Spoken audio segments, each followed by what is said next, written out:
बनारसी पान, मीठा पान खाइए, पर एक बात याद रखिए, उधार मांगने वाले सीधा आगे बढ़िए। थुंग थुंग गांव में पान की दुकान चलाता था। उसकी दुकान खूब चलती थी, लेकिन फिर भी वह गांव का सबसे ढीठ और कंजूस आदमी था। एक बार उसकी बीवी ने कहा था, सुनिए जी, पड़ोसन का पति उसे पार्लर ले गया था, मुझे भी ले चलिए ना, अपना फेशियल करवाना है। लेकिन थुंग थुंग उसे सीधा पंचायत घर ले गया, जहां दीवारों पर रंग हो रहा था। पेंटर जैसे ही पान थूकने गया, थुंग थुंग ने बीवी का सिर पकड़कर सीधा छूने की बाल्टी में डुबो दिया और बोला, ले हो गया तेरा फ्री का फेशियल, एकदम उबले हुए अंडे जैसी चमक रही है। बीवी ने उसी वक्त एक जोरदार थप्पड़ लगाया और अपना बोरिया बिस्तर बांधकर मायके चली गई। पर थुंग थुंग को घंटा फर्क नहीं पड़ा, क्योंकि उसका एक ही उसूल था, मुफ्त की चीज चाहे जहर हो छोड़नी नहीं चाहिए। फिर एक दिन थुंग थुंग मुफ्त की चीज के लालच में पड़ोस के गांव जा रहा था, लेकिन आधे रास्ते में उसे एक मिट्टी का मटका दिखा। देखते ही उसने सोचा, चलो मुफ्त का मटका मिला, चावल रखने के काम आएगा।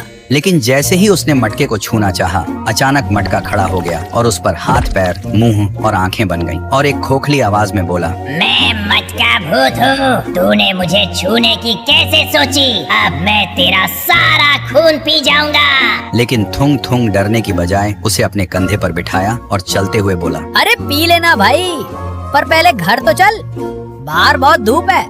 ये सुनते ही मटका भूत का दिमाग हिल गया। फिर घर पहुंचकर थुंग थुंग ने मटका भूत को जैसे ही नीचे रखा, उसकी आंखें लाल और डरावनी हो गईं और वह जोर से चिल्लाया, मैं तुझे कच्चा चबा जाऊंगा। लेकिन थुंग थुंग बीड़ी फूंकते हुए बोला, हाँ हाँ चबा लेना, पर उससे पहले ये सब्जी काट दे।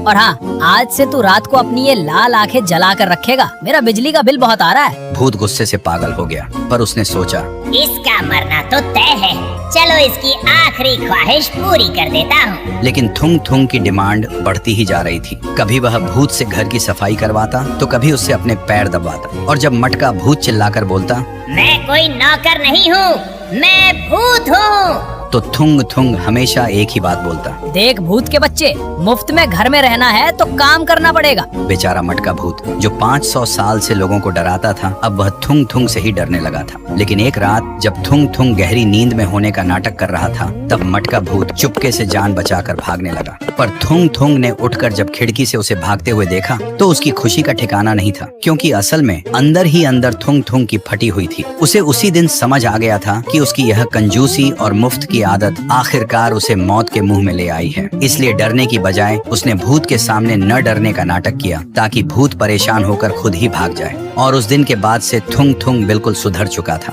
वह अपनी बीवी को वापस घर ले आया और अब उसका एक ही उसूल था, मुफ्त की चीज चाहे सोना ही क्यों न हो, उसे हाथ नहीं लगाना चाहिए।